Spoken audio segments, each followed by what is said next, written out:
Ukrainian army continues its counteroffensive in the Melitopol area, causing losses to the Russian occupation forces, entrenching on the liberated areas and carrying out demining and additional reconnaissance.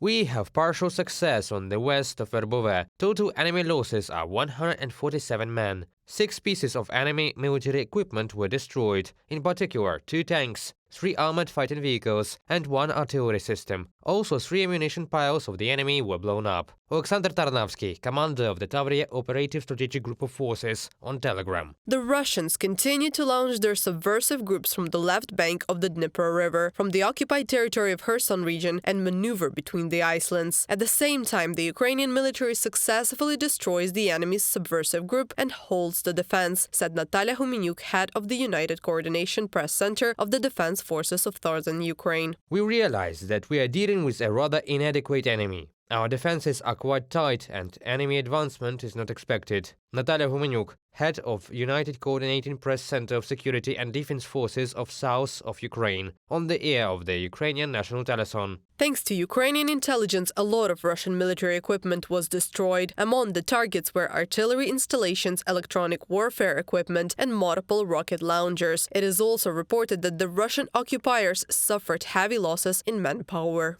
The Ukrainian General Staff and Ukrainian Tavriysk Group of Forces spokesperson Colonel Alexander Shtupun reported that Ukrainian forces achieved partial success west of Verbove, 18 kilometers southeast of Orikhiv, and near Klishchivka, 5 kilometers southwest of Bakhmut, and Andriivka, 10 kilometers southwest of Bakhmut. Ukrainian Eastern Group of Forces spokesperson Captain Ilya Yevlash reported that Russian forces are relying less heavily on aviation and drone activity in the Kupinsk-Liman direction due to heavy rainfall. From a report by the Institute for the Study of War. According to Petro Andryushenko, the Mariupol mayor's advisor, the Russian occupiers have pulled up reserves to Mariupol. About 5,000 soldiers are wearing new uniforms that have not been used before. It is reported that this is the first replenishment in 6 months.